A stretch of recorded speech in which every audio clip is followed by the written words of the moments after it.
এর আগে 4টে ক্লাস হয়েছে, এক্সামও নেওয়া হলো, সবাই তো এক্সাম দিলে না ঠিক করে। তো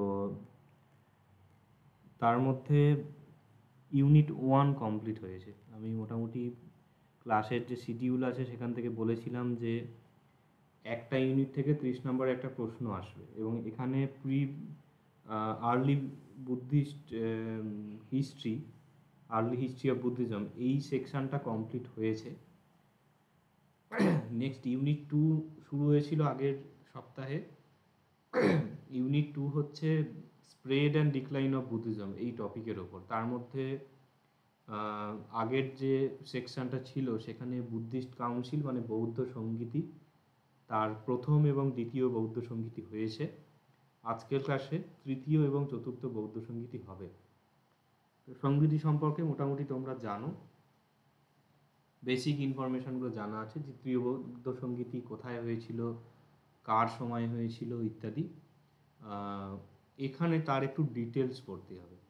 এবং হিস্ট্রি পোর্শনের যে নোটস আছে এখানে আমি বলেছিলাম, এখানে কিন্তু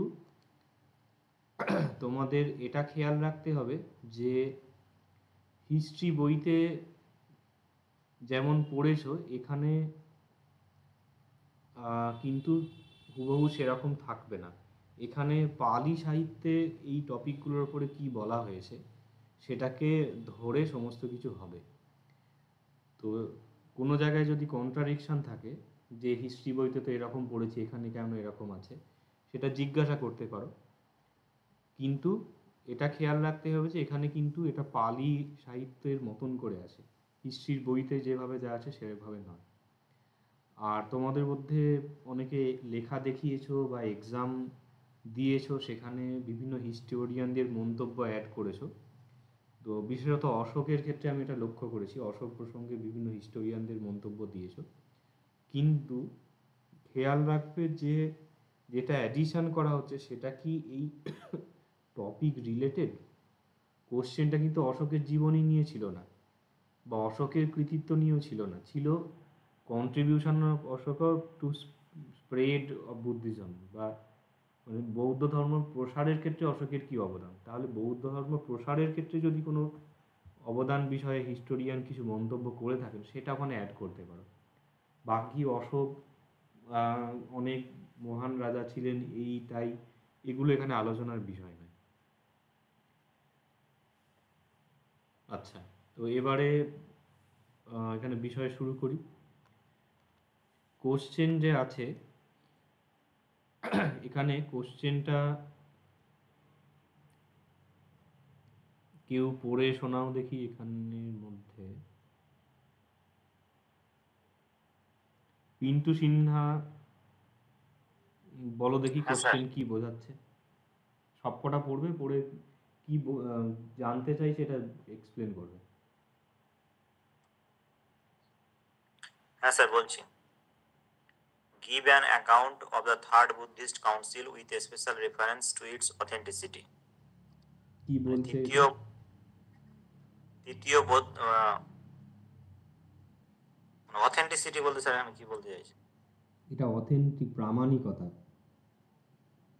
যে আদৌ এটা হয়েছিল নাকি এটা নিতান্ত গল্প, ঐতিহাসিকতাও বলা যায়। ঐতিহাসিক সত্যতা বিচার করো। আচ্ছা, তারপরে Critically assess the importance of the Third Buddhist Council, adding a note on its authenticity.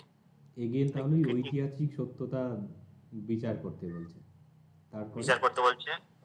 তবে state briefly the circumstances that led to the summoning of the Third Buddhist Council and estimates its effect on Buddhism. তুমি এটা বাংলায় ট্রান্সলেটও করতে পারো, তাতে অসুবিধা নেই। মানে কি, স্টেট ব্রিফলি দ্য সার্কামস্টান্সেস মানে কোন পরিস্থিতিতে তৃতীয় বুদ্ধ সঙ্গী অনুষ্ঠিত হয়েছিল সেটা সংক্ষিপ্ত আকারে বিবৃত করতে বলছে, এবং and estimate its effect on Buddhism, বুদ্ধিজমের উপরে কি প্রভাব পড়ছে সেটা আচ্ছা বর্ণনা করতে বলছে। তারপরে discuss briefly the proceedings of the third Buddhist council, pointing out the significance results of the council. Discuss briefly the proceedings of the third Buddhist council মানে হচ্ছে তৃতীয় বৌদ্ধ সঙ্গীতের অনুষ্ঠানের পেছনে যে কিভাবে হয়েছিল প্রসিডিংস আয়োজন কোন আয়োজন পরিস্থিতিতে? প্রসিডিংস মানে স্যার কোন পরিস্থিতি মানে কিভাবে হয়েছিল? আর কি জানতে চাইছে? Pointing out the significance results of the council, এবং ফলাফল স্যার এই কাউন্সিলের ফলাফলটা কি হয়েছে, আচ্ছা, তার গুরুত্ব মানে জানতে চাইছি, ওভারঅল সিগনিফিক্যান্স। যে 4টে প্রশ্ন আছে তুমি অফ করতে পারবে। 4টে যে প্রশ্ন আছে এখান থেকে একটা জিনিস জানতে চাইছে যে কি প্রসিডিংস হয়েছিল, কিভাবে হয়েছিল, আয়োজন, এইটা একটা বিষয় জানতে চাইছে। আর একটা হচ্ছে এর যে এফেক্ট কি হয়েছিল বুদ্ধিজমের উপর সেটা, আর এর অথেন্টিসিটি মানে ঐতিহাসিক সত্যতা, এটা কি আদৌ হয়েছিল নাকি হয়নি। তো এই 3টে হচ্ছে মুখ্য এখানে বিষয়। আর কোনো কোনো ক্ষেত্রে আগের সঙ্গীতিগুলোর প্রশ্নে দেখবে ছিল যে what do you mean by সঙ্গীতি, বা what is the Pali term for Buddhist council, এরকম প্রশ্ন থাকতো। ওই রকম ছোটো ছোটো প্রশ্ন এখানে অ্যাড করে দিলেও দিতে পারে।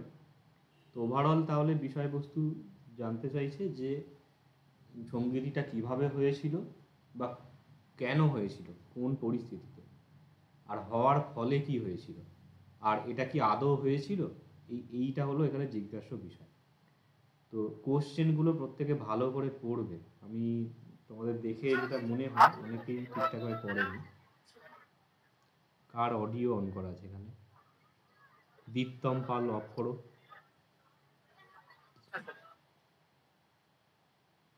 তো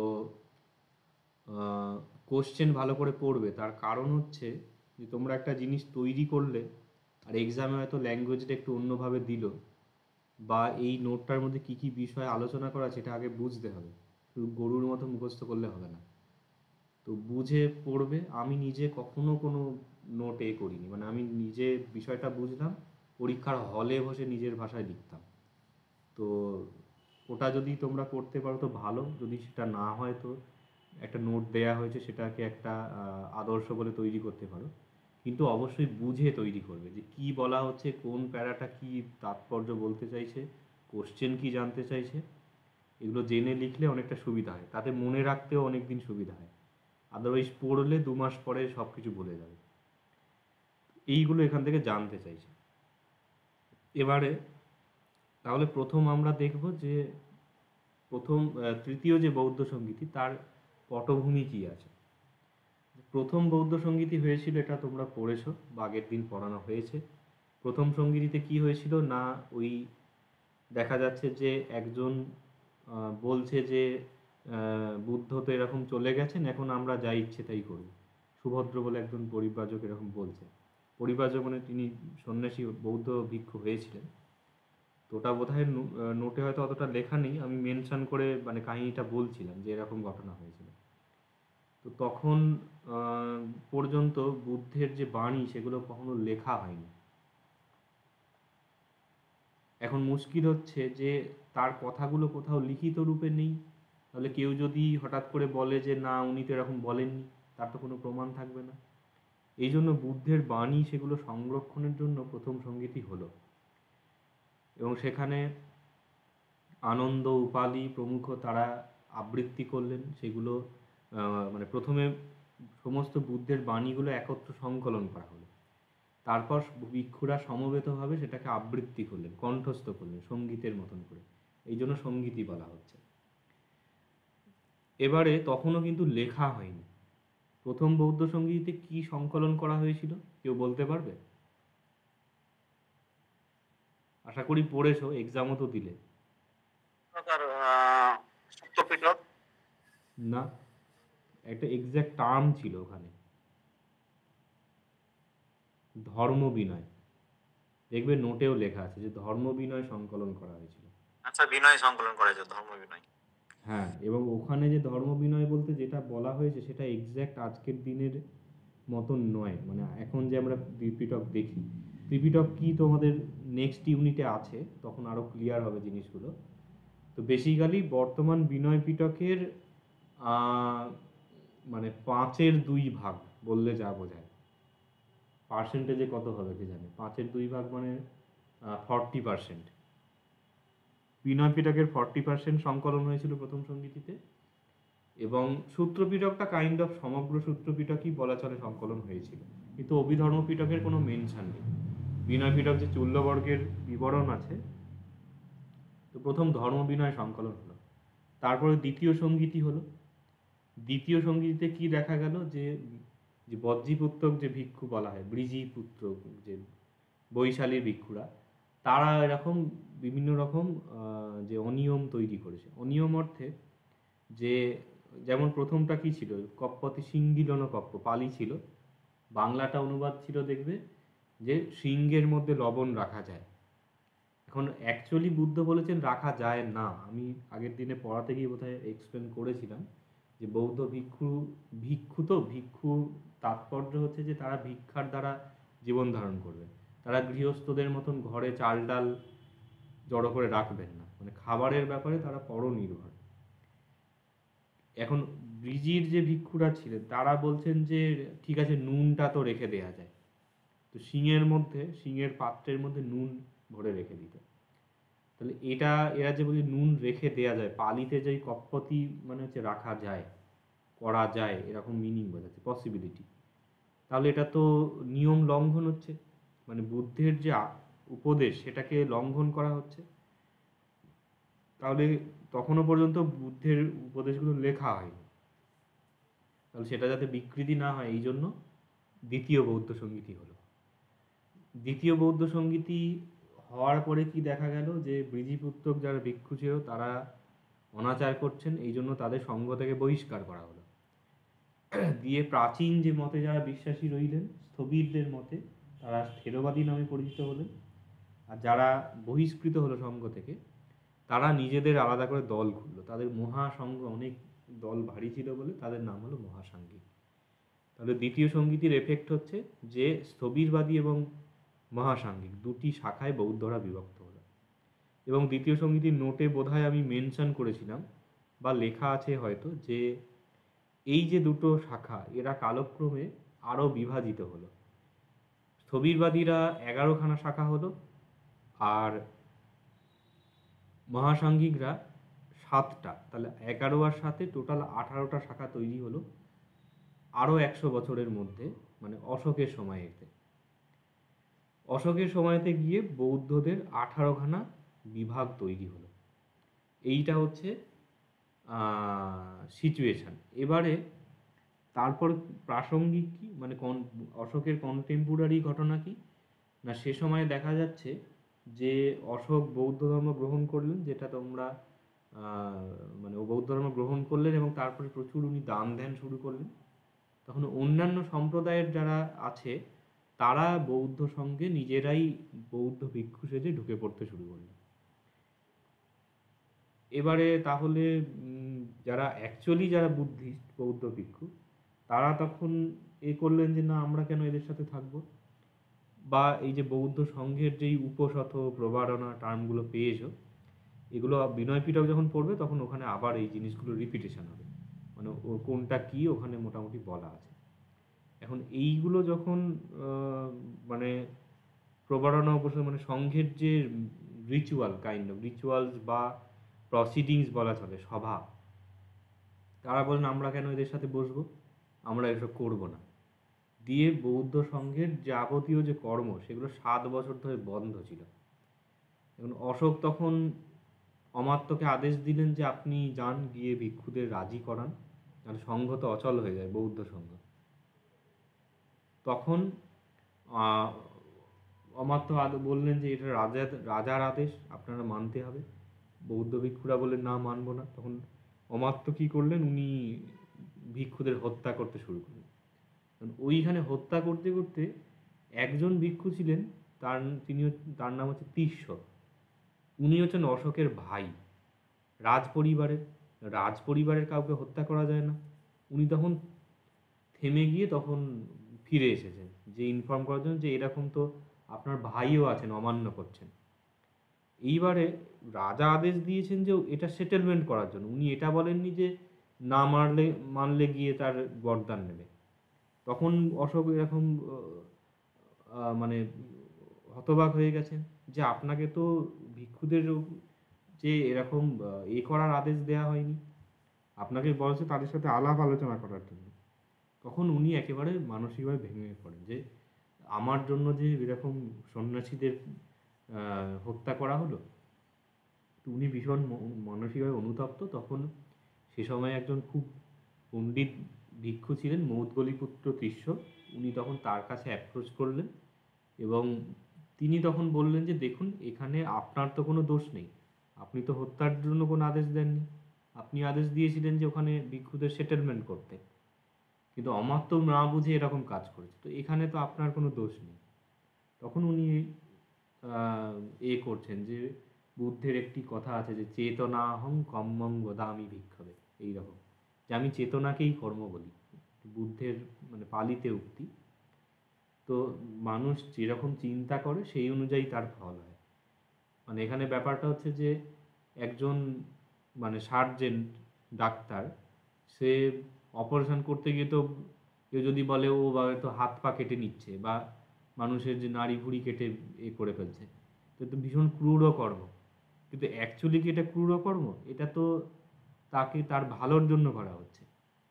বা একজন টিচার বা বাড়িতে বাবা মা যে বাচ্চাকে মারছে, সেই মারাটার মারা না, সেটা তার সংশোধনের উদ্দেশ্যে মারা হচ্ছে। তো কোনো কর্মের ব্যাকগ্রাউন্ডে কি থিঙ্কিং আছে সেইটা অনেকখানি ডিপেন্ড করে। তো এইটি উনি তখন বুঝিয়ে বললেন। তখন গিয়ে অশোক মনে একটা বল পেলেন। তারপর উনি ওনাকে আমন্ত্রণ করলেন যে আপনি পাটলিপুত্রে আসুন, যে এরকম অবস্থা চলছে, সব বৌদ্ধ সংঘ বন্ধ হয়ে পড়ে আছে, চারিদিকে লোকটোক ঢুকে পড়েছে। তখন গিয়ে উনি এলেন, এসে মৌদগলিপুত্র তিস্য কী করলেন না, সভা ডাকলেন এবং সভার মধ্যে উনি প্রশ্ন করলেন যে এই বিষয়ে এই থিওরিতে তোমার কি অভিমত। এবং বিভিন্ন সম্প্রদায়ের লোকজন এসেছে, তাদের নিজেদের নিজের আলাদা একটা মতবাদ আছে এবং যে যার মতবাদ বলছে, মানে অথেন্টিক যেটা বৌদ্ধ মতবাদ সেটা তো জানে না, যে বৌদ্ধ অ্যাকচুয়াল বৌদ্ধ ভিক্ষু সেই তো বৌদ্ধ মতবাদটা জানবে। তো উনি বাকিদের মতবাদগুলোকে খণ্ডন করলেন যে এইটি আপনার কথাটা ভুল, তর্কের মাধ্যমে খণ্ডন করলেন। এবং যাদেরকে উনি ধরলেন যে এ ভুলভাল বলছে বা এ বৌদ্ধ নয়, তাদের সংঘ থেকে বহিষ্কার করা হলো। এবং উনি যে যে থিওরির ভিত্তিতে অন্যদের খণ্ডন করলেন, সেই থিওরিগুলো নিয়ে উনি কথাবস্তু বলে একটি গ্রন্থ রচনা করলেন, যেটা পালি যে বিনয় পিটক আছে, বিনয় পিটকের পঞ্চম ভাগ। এগুলো পরে পড়বে, সরি, অভিধর্ম পিটকের পঞ্চম ভাগ। অভিধর্ম পিটক যখন পড়বে, কথাবস্তু বলে একটি গ্রন্থ আছে। এই হলো। তারপরে গিয়ে যারা শুদ্ধ ভিক্ষু ছিলেন, নির্বাচন করা যাদের হলো, তাদেরকে তিনি এই যে বিভাজন করে বা মানে অ্যানালিসিস করে যে মানে বুদ্ধিস্ট থিওরি তৈরি হলো, সেটাকে বলা হলো বিভাজ্যবাদ। অশোকের নোটটাতে ছিল না যে বিভাজ্যবাদ প্রতিষ্ঠা করে? বিভাজ্যবাদের তাৎপর্য হচ্ছে এই যে বিভাজন করে অ্যানালিসিস করে যে থিওরি তৈরি হলো, সেটা বিভাজ্যবাদ। তো তখন সেই যে বিভাজ্যবাদ হলো, সেই থিওরির যে অনুসারে যে ত্রিপিটক বা যে মানে বুদ্ধ বচন যেটা, সেইটিকে পুনরায় সঙ্গীতির আকারে সেটাকে আবৃত্তি করা হলো। তৃতীয় বৌদ্ধ সঙ্গীতেও কিন্তু লেখা হয়নি। তখন গিয়ে অ্যানালিসিস করে একটা শুদ্ধ রূপ তৈরি করে সঙ্গীতির আকার দেওয়া হলো। তৃতীয় বৌদ্ধ সঙ্গীতি কমপ্লিট হলো। তারপরে অশোকের সহায়তায় 9টি জায়গাতে ধর্মদূত প্রেরণ করা হলো। ধর্মদূত অর্থে ধর্ম প্রচারক। এই বিষয়গুলো আমি যে গল্প বলছি সেটাই এখানে লেখা আছে, আমি আর উল্লেখ করছি না। তো 9টি জায়গায় যে ধর্মদূত প্রেরণ করা হলো, মিশনারি বলা হয়, মিশনারি বলা যেতে পারে। তো যেমন মধ্যন্তিক স্থবিরকে কাশ্মীর গান্ধারে, এখানটা তালব্যস্য হবে, দন্তস্য হয়ে গেছে কাশ্মীর। মহাদেব স্থবিরকে মহিংসক মণ্ডলে, রক্ষিত স্থবিরকে বনবাসীতে। এগুলো একটা জায়গা। কাশ্মীর গান্ধার তো বুঝতে পারছো। মহিংসক মণ্ডল হচ্ছে ওই মহারাষ্ট্রের দিকে কোনো একটা জায়গা। বনবাসী হচ্ছে কর্ণাটকের আপার পোর্শন। বনবাসী আই থিঙ্ক কর্ণাটকের একটা জেলা টেলা বোধহয় আছে, বা রিজিয়নকে বনবাসী বলে। অপরান্ত বলতে হচ্ছে ওই কচ্ছ কচ্ছ যে আছে ওই দিকটা, মানে পশ্চিম দিক। মহারাষ্ট্র তো বোঝাই যাচ্ছে। জবনলোক হচ্ছে ব্যাকট্রিয়ান যে গ্রিকরা ছিল না, যেটা ওই ইয়ের দিকে, ওই বালুচিস্তান ওই দিকটা, বা আরও একটু পশ্চিম দিকে ওই জায়গাটা হবে। এইরকম সব জায়গাতে হিমবন্ত প্রদেশ মানে হিমালয়, সুবর্ণভূমি, ব্রহ্মদের লোয়ার বার্মা যেটা সেই জায়গাটা, সুবর্ণভূমি তো নাম অনেকে শুনেছে হয়তো, আর এদিকে তাম্রপর্ণী বা সিংহল মানে শ্রীলঙ্কায় পাঠানো হলো 9 জুন। এই হলো বিষয়। তো এইটাই হচ্ছে মানে সঙ্গীতির আফটার এফেক্ট যদি বলা হয়, সেটা হচ্ছে এই 9 জায়গায় ধর্মদূত প্রেরণ করা হলো, এবং বৌদ্ধ ধর্ম বলা চলে যে আচ্ছা এইটা ইত্তীয় হবে, এটা একটু ঠিক করে নিও তো, তয়ে তয় হবে, ইতীয় হয়ে গেছে, ডবল ত হবে, ইত্তীয়। ইত্তীয়, উদ্ধীয়, সম্বল, ভদ্রশালী আর মহেন্দ্র, এদেরকে শ্রীলঙ্কায় পাঠানো হয়। তো এইটা হচ্ছে সঙ্গীতের আফটার এফেক্ট। আর অথেন্টিসিটির যে কোশ্চেনটা ছিল, সেটার বিষয় হচ্ছে যে অথেন্টিক কিনা নিশ্চয়ই কেউ আগে আরোপ করেছে। তো সেটার একটা আলোচনা এখানে রাখতে হবে যে বেসিক্যালি পালি ট্র্যাডিশনে তৃতীয় বৌদ্ধ সঙ্গীতের উল্লেখ আছে, কিন্তু চৈনিক বা তিব্বতীয় যে উপাদান, যেমন লামা তারানাথের বিবরণী আছে, এছাড়া আরও অনেক গ্রন্থ আছে চাইনিজ বা তিবেটানিজ, সেখানে থার্ড কাউন্সিল অশোকের সময় হয়েছে, এটা কোনো মেনশন নেই। আর একটা বিষয় হচ্ছে অশোকের যে শিলালেখ আছে, শিলালেখগুলোতেও এত বড় একটা সঙ্গীতই হলো বৌদ্ধ সঙ্গের সেটার কোনো মেনশন নেই। তাহলে এটা বলা যেতে পারে যে এটা তো পালি সাহিত্যের লোকেরা যারা ছিল তারা এরকম গল্প বানিয়েছে, এটা কেউ বলতে পারে। তো এইটা হচ্ছে এখানে এই অথেন্টিসিটি নিয়ে একটা আরোপ করা হচ্ছে যে অথেন্টিক কিনা।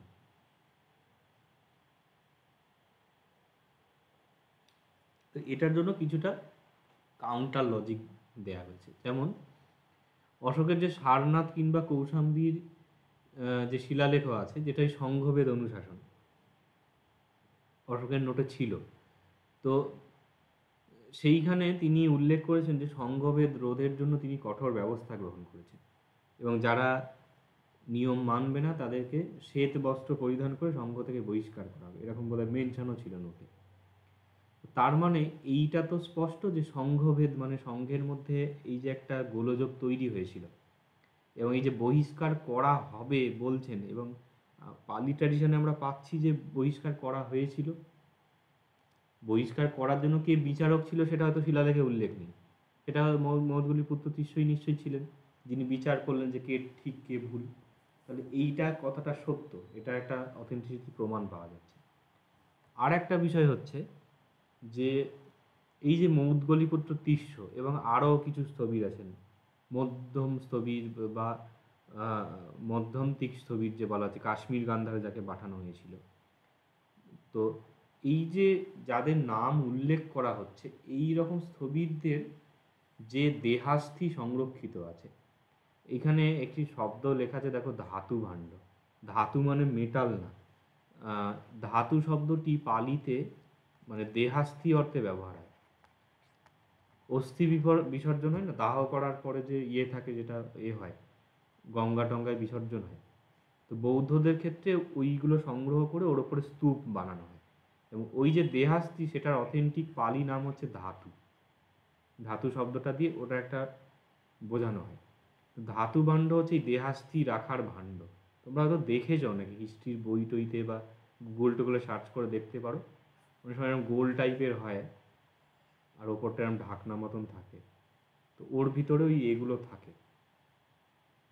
তো এরকম ধাতু ভাণ্ডে ওই মধ্যম স্থবির মানে মধ্যন্তিক স্থবির যে পালিতে মধ্যম, তো ওরকম হবে মধ্যিম, আর মৌদগলিপুত্র স্থবির, এদের নামের ধাতু ভাণ্ড পাওয়া গেছে। তাহলে যে ব্যক্তিটা আছে তারই তো দেহাস্তি হবে না, এ তো গাছ পুড়িয়ে তার নামে দেহাস্তি বানিয়ে দেবে না, এবং সেটা পূজা করা হচ্ছে, একটা মনুমেন্ট বানানো হচ্ছে। এটা মনে হয় সাঁচিতে, হ্যাঁ সাঁচিতেই আছে। তো ওখানে যে স্তূপ ফুপ বানাচ্ছে এটা এমনি এমনি না। তার মানে এই পার্সনগুলো ওই যে যাদের দূত করে পাঠিয়েছিল তারা হিস্টোরিক পার্সন। এইটা দুখানা এখানে প্রমাণ পাওয়া যাচ্ছে। এই নিদর্শনগুলি সংঘভেদ হতে শুরু করে সঙ্গীতি শেষে 9 স্থান ধর্ম প্রচারক প্রেরণের ঘটনাকে সমর্থন করে। তাহলে অথেন্টিসিটির ওপর যে আরোপ লাগানো হচ্ছে সেটার বিরুদ্ধে এটা দুটো প্রমাণ। এই হলো শেষে খুব সংক্ষেপে এখানে উপসংহারে লেখা হয়েছে, এগুলো তোমরা আরেকটু লিখতে পারো নিজেদের রিভিউ দিলে। আমি আগে ক্লাসে বলেছিলাম যে উপসংহারে কী ধরনের লেখা যায়, কিছু মন্তব্য দেওয়া যেতে পারে, ফার্দার কিছু এক্সট্রা ইনফরমেশন দেওয়া যেতে পারে। এখানে এই বিষয়গুলো বলা হচ্ছে যে বৌদ্ধদের মধ্যে যে দীর্ঘকালীন বিবাদ প্রচলিত ছিল, 18খানা সম্প্রদায় হয়েছে, তাদের মধ্যে একটা সামঞ্জস্য সাধিত হয় এবং ত্রিপিটকের সংকলন হয়। ধর্মদূত প্রেরণের ফলে স্থবিরবাদ বা বিভাজ্যবাদ বহির্ভারতে প্রসারিত হয় এবং শ্রীলঙ্কা, মিয়ানমার, থাইল্যান্ড প্রভৃতি দেশে স্থবিরবাদী যে বৌদ্ধ ধর্ম, স্থবিরবাদীটা পালিতে থেরোবাদী হয়েছে। মানে আমাদের পালি ট্র্যাডিশন যেটা, পালির হচ্ছে স্থবিরবাদী বা থেরোবাদী বৌদ্ধ বলা হয়। আর তোমরা নর্দার্ন যে বুদ্ধিজম যেটা আছে, তিব্বতে যে লামা টামা আছেন, এরা হচ্ছে মহাযানী। আর স্থবিরবাদী হচ্ছে অ্যাকচুয়ালি হীনযানী বৌদ্ধদের আর একটা নাম। তো এই যে স্থবিরবাদ যে প্রসারিত হয়েছে সাউথ ইস্ট এশিয়াতে, সেটা অন্যতম অবদান হচ্ছে অশোকের। এখানে বিষয় বলা হলো। আচ্ছা, এই যে বিষয় আলোচনা হলো, এখান থেকে কারো কিছু জিজ্ঞাসা আছে?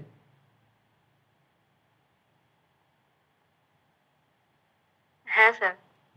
বলো স্যার, কোশ্চেন গুলো যেভাবে একটু আলাদা আলাদা ভাবে আসছে প্রতিটা সালে, হ্যাঁ মানে বিশেষ কোনো জায়গার উপর হয়তো মানে ওটাকে প্রস্ফুটিত করতে বলছে যে এফেক্ট অফ বুদ্ধিজম, বা কখনো দেখাতে বলছে অথেন্টিসিটি।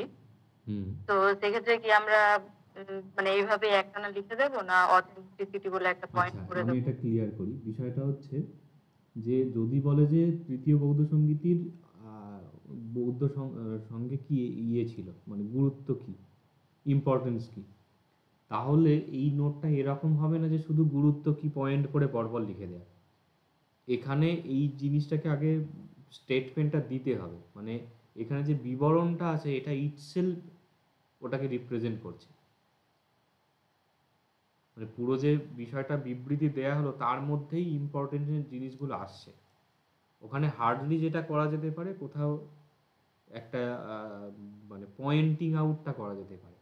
তো এখানে নোটটা যেভাবে লেখা আছে, এখান থেকে অলরেডি মানে প্রথম সংগীতি, দ্বিতীয় সংগীতি থেকে টেনে পুরো জিনিসটাকে আনা হয়েছে, যে কি বিষয় ছিল, কেন হলো, তার কি তাৎপর্য, এইরকম বোঝা গেল।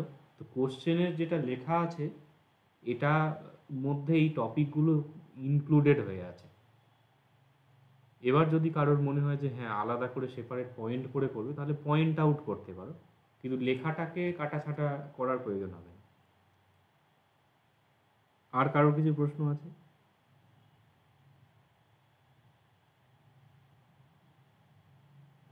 আচ্ছা, ঠিক আছে, তাহলে নেক্সট কাউন্সিল যেটা আছে চতুর্থ বৌদ্ধ সংগীতি, সেটা বলা হচ্ছে। এটা খুব একটা আসেনি বলতে একবারও আসেনি, যাই হোক তাও তৈরি করবে, এসে গেলে তো মুশকিল। তো চতুর্থ বৌদ্ধ সংগীতির ব্যাপারটা মোটামুটি তোমরা কিছুটা শুনেছ যে কনিষ্কের সময়তে হয়েছিল। তো এটা আমি ওভারঅল বলে দিচ্ছি যে বুদ্ধের পরিনির্বাণের মোটামুটি 399 বছর পরে, এটা মোটামুটি এভাবে বুদ্ধের সমকালে প্রথম সংগীতি হলো, 100 বছর পরে দ্বিতীয় সংগীতি, আরও 100 বছর পরে অ্যারাউন্ড তৃতীয় বৌদ্ধ সংগীতি, আরও 100 বছর পরে হচ্ছে চতুর্থ বৌদ্ধ সংগীতি, মোটামুটিভাবে হচ্ছে। তো কনিষ্কের সময়তে হয়েছিল। এখন এখানে একটা বিষয় আছে, সেটা হচ্ছে এই জায়গাটা খুব ইম্পর্টেন্ট। আমি তোমাদের বলেছি যে প্রিভিয়াস ইয়ারে আসুক কি না আসুক, সমস্তটা পড়ার প্রয়োজন আছে। আচ্ছা, ওভারঅল যদি বলা হয়, প্রথম সংগীতিতে প্রথম বুদ্ধের যে বাণীগুলো সংকলন হলো, দ্বিতীয় সংগীতির সময় দেখা গেল যে কিছু কিছু জায়গা একটু ডিস্টর্টেড হচ্ছে বা হতে পারে, তখন আবার নতুন করে রিভাইজ করা হলো ত্রিপিটকে, আর যারা মানলো না তাদেরকে বহিষ্কার করা হলো, দিয়ে দুটো আলাদা দল হলো। তারপর তৃতীয় সংগীতির সময় দেখা যাচ্ছে যে ওখানে দুটো দল থেকে আবার 18খানা ভাগ হয়েছে। সেখানে আবার বিচার বিশ্লেষণ করে অ্যাকচুয়াল যেটা বিচার করে সেটা বানানো হলো ত্রিপিটক বা বুদ্ধের বাণী। তৃতীয় সংগীতির পরে যারা ওরকম ছিল তাদেরকে একদম বের করে দেওয়া হলো। মানে দ্বিতীয় সংগীতির সময় তারা আলাদা দল খুলেছিল, এখানে আর কোনো হলো না, এখানে একদম স্ট্রিক্টলি যারা বুদ্ধিস্ট ছিল তাদের রাখা হলো।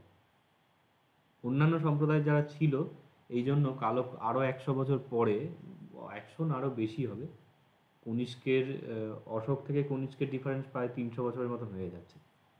তো আরও পরে দেখা যাচ্ছে যে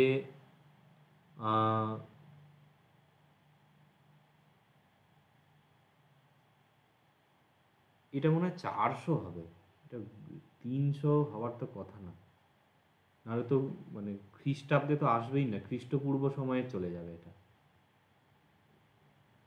যাই হোক, তো অশোকের পরে বাকি যেই 18খানা শাখা ছিল এগুলোর অনেক শাখা বিলুপ্ত হয়ে গেল।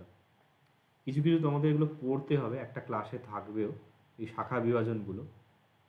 ওখানে সর্বাস্ত্রীবাদ, প্রজ্ঞপ্তিবাদ ইত্যাদি ইত্যাদি আছে। যাই হোক, তো 18খানা শাখার মধ্যে প্রায় বিলুপ্ত হয়ে গেল। বিলুপ্ত হয়ে গেলেও কিছু কিছু কিন্তু মতবাদ তখনও এক্সিস্ট করতো। এখন কনিষ্ক যখন বুদ্ধিজম গ্রহণ করলেন, তিনি বিভিন্ন আচার্যের কাছে গিয়ে দেখলেন বিভিন্ন জন বিভিন্ন রকম মতবাদ বলছেন। দিয়ে তিনি তখন একটা হলেন যে অ্যাকচুয়ালি বুদ্ধিজম কী রকম, বুদ্ধিজমের থিওরি কী।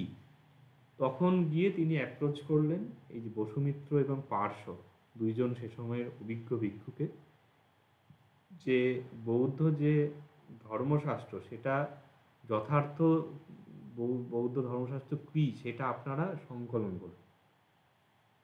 এতদিন পর্যন্ত কিন্তু বুদ্ধের যে বাণী সেগুলো কিন্তু লেখা হয়নি। এই প্রথম কনিষ্কর সহায়তায় উদ্যোগ নেওয়া হলো যে সমগ্র ত্রিপিটক সেটাকে লেখা হবে, এবং কিছু কিছু জায়গায় লিখিত রূপ দেয়া হয়েছিল, বাকি জায়গাগুলো এবার লিখে কমপ্লিট করা হবে। তো প্রথমে গিয়ে ওই সঙ্গীতি আবার হলো, সেখানে সভাপতি হলেন পার্শ্ব এবং বসুমিত্র, সহ সভাপতি হলেন অশ্বঘোষ, এবং সমগ্র ত্রিপিটককে লেখা হলো পাশাপাশি সমগ্র ত্রিপিটকের ওপরে ব্যাখ্যা গ্রন্থ লেখা হলো। এই ব্যাখ্যা গ্রন্থের নাম হচ্ছে বিভাষা।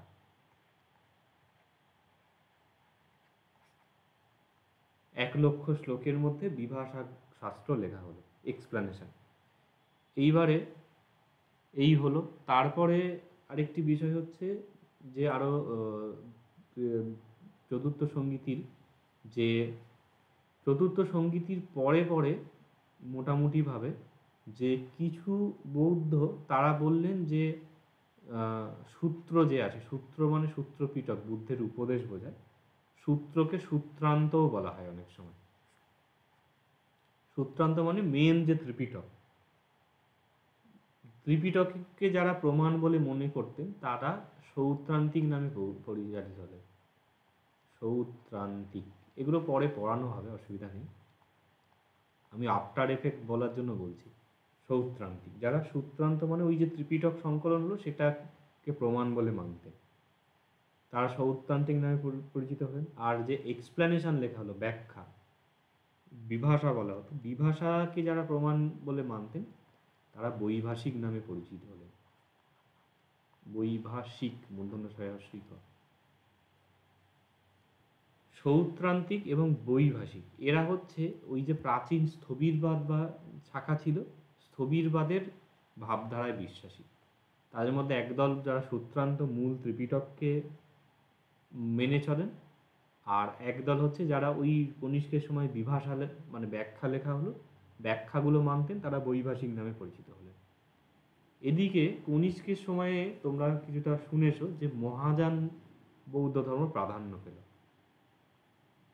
মহাযানের আবার দুখানা শাখা তৈরি হলো আরও কালক্রমে, একটা মাধ্যমিক এবং যোগাচার, এটা পরে পড়ানো হবে, আমি নামগুলো জাস্ট বলছি। তো মোটামুটিভাবে কনিষ্ক পরবর্তী যুগে দেখা যাচ্ছে যে বৌদ্ধদের আগে যেখানে প্রচুর শাখা ছিল সেটা কমে 4খানা মেজর শাখা তৈরি হচ্ছে। স্থবিরবাদীদের মধ্যে দুটো, সৌত্রান্তিক বৈভাষিক, আর যারা কাইন্ড অফ বলা চলে মহাসাংঘিকদেরই বংশধর, তারা পরে মহাযান নামে পরিচিত হচ্ছেন, তাদের মধ্যে মাধ্যমক এবং যোগাচার। মাধ্যমক যোগাচার কি, এগুলো পরে পড়ানো হবে।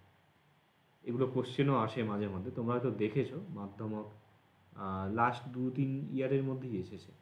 তো কি সম্প্রদায় ছিল, তাদের কি গ্রন্থ ছিল ইত্যাদি, এগুলো এখানে বিষয় আছে। এখন মহাযান যে হলো, হীনযান এবং মহাযান এই দুটোর পার্থক্য কি কেউ বলতে পারবে?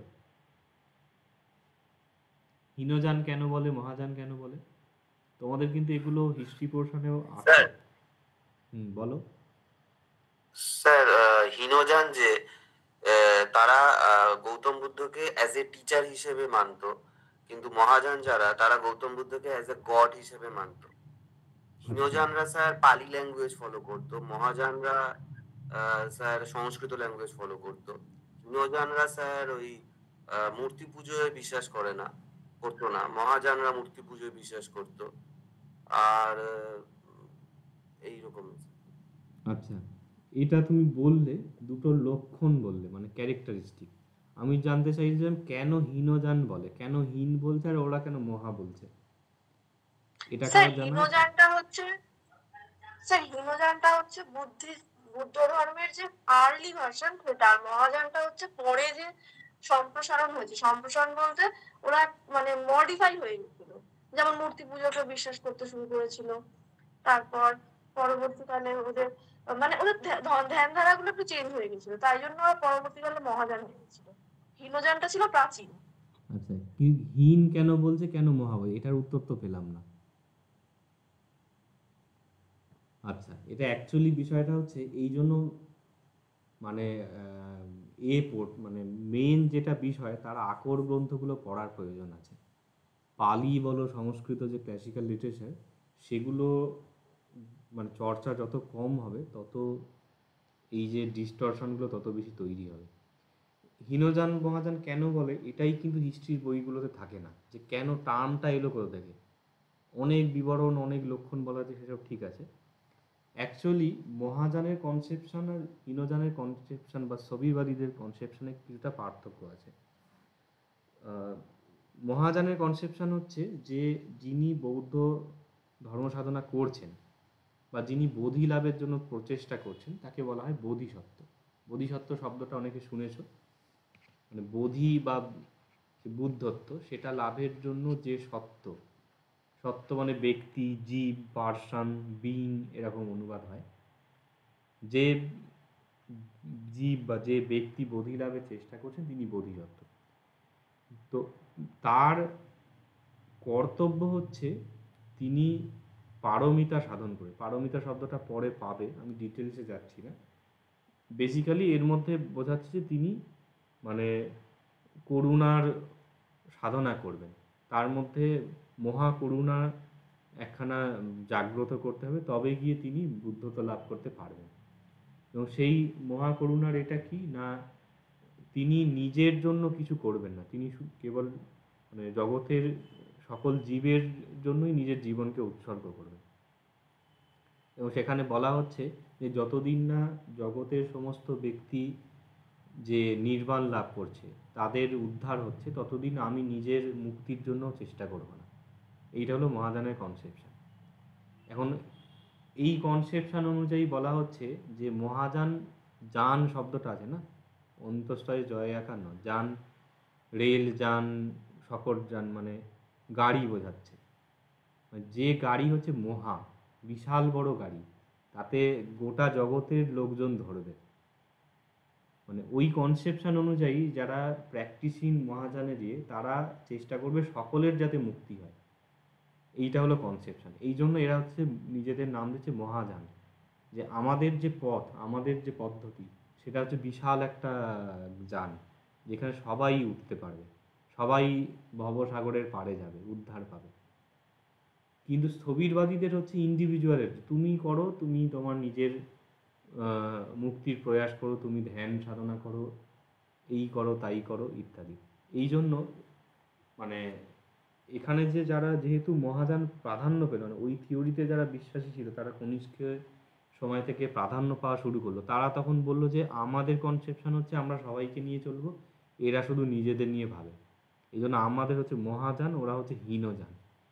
মানে এদের নৌকায় এদের গাড়িতে একাই যেতে পারবে, বাইকের মতন কাইন্ড অফ, এখানে এরকম সবাই ধরবে না।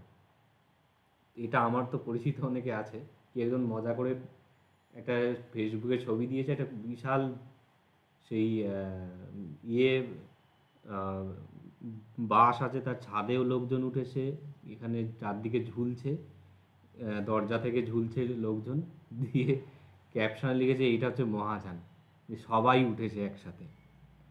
তো এইটা হচ্ছে অ্যাকচুয়াল মহাযান এবং হীনযান নামকরণের কারণ, এবং সেটা শব্দার্থের মধ্যেই এটা বুঝতে পারা যাচ্ছে, তার যে থিওরির সাথে লিঙ্ক হয়ে আছে। তো এর সঙ্গে এবার আনুষাঙ্গিক অন্যান্য বিষয় আছে, যে মূর্তি পূজা ইত্যাদি, এগুলো গৌণ। অ্যাকচুয়ালি মহাযান এবং হীনযানের কনসেপশনে এইটা হলো পার্থক্য। বাকি মূর্তি পূজা করতো কি করতো না, কে পালিতে লিখেছে কে সংস্কৃতে লিখেছে, সেটা অন্য বিষয়। আর স্থবিরবাদীদের অনেক সংস্কৃত গ্রন্থও আছে, মানে রিভার্সে। আবার মহাযান টাইপের টুকটাক পালি গ্রন্থ আছে, খুব বেশি না, ওই মন্ত্রতন্ত্র কিছু বই টই আছে। আহ, তো ওইগুলো গৌণ বিষয়, এটা হলো মুখ্য। তো যাই হোক, ওভারঅল বলতে গেলে যে এরপরে কনিষ্কের যে সঙ্গীতির পরবর্তীতে মহাযান প্রাধান্য পেল।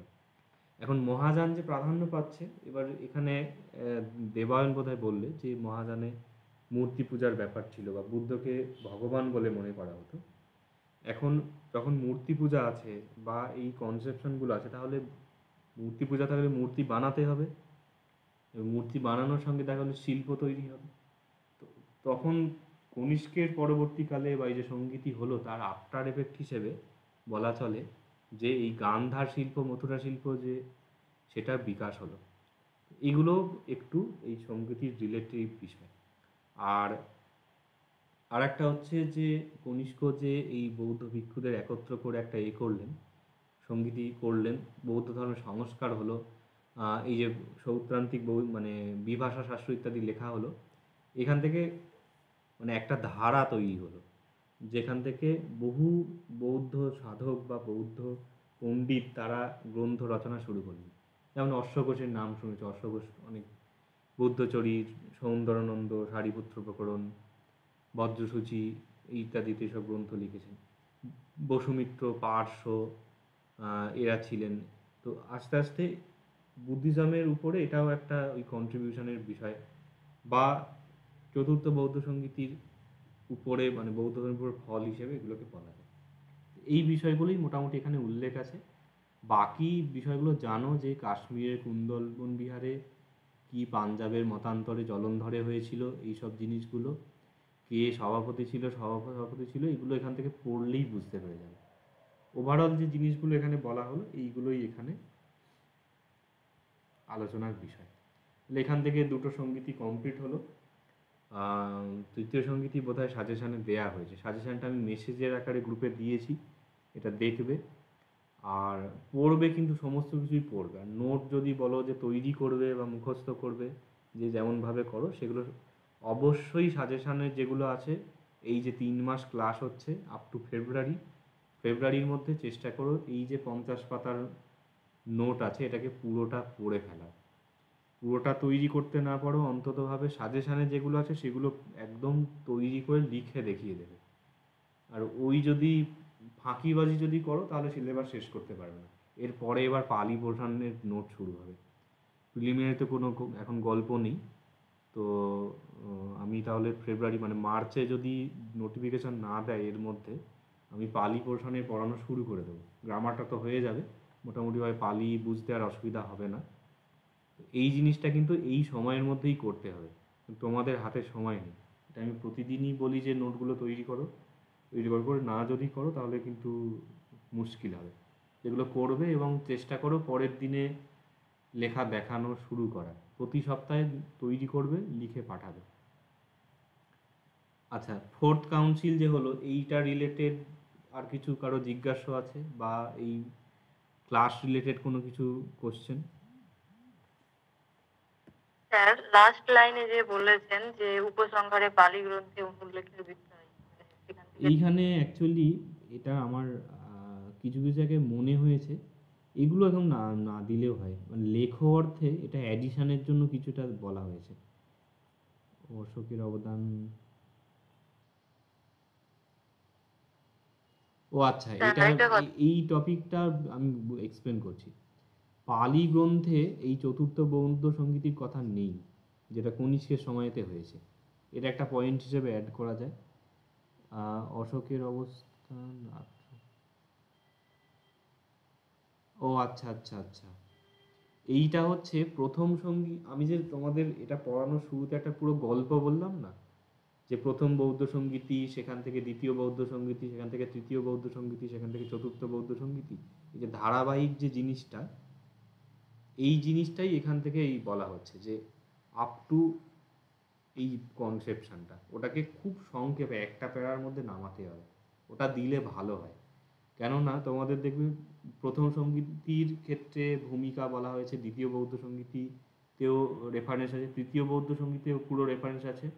এই নোটটাতে দুম করে এখানে শুরু হচ্ছে চতুর্থ বৌদ্ধ সঙ্গীতি এই সময় তৈরি হয়, কনিষ্কের সময় হয়েছিল, এই তার ভূমিকাটা বলা হয়নি। এটা যদি কেউ দিতে পারো, আমি প্রথমে যে আলোচনা করলাম সেটা অ্যাড করলে করতে পারো।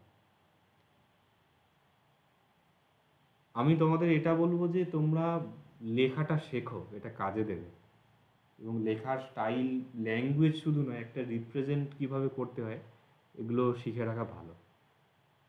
আর কারো কিছু প্রশ্ন আছে? স্যার এখানে তো দেখছি অনেক সাধু ভাষার ব্যবহার হয়েছে। তো আমরা যদি লেখার সময় সাধু ভাষা আর চলতি ভাষা দুটোই লিখি তাহলে কি অসুবিধা হবে?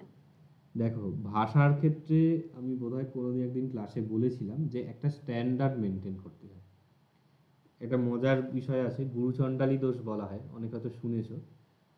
ধরো আহ, সব দাহ বলা হয় তো, যে দাহ সংস্কার হয়, এটাই চলিত ভাষায় মরা পোড়া বলে।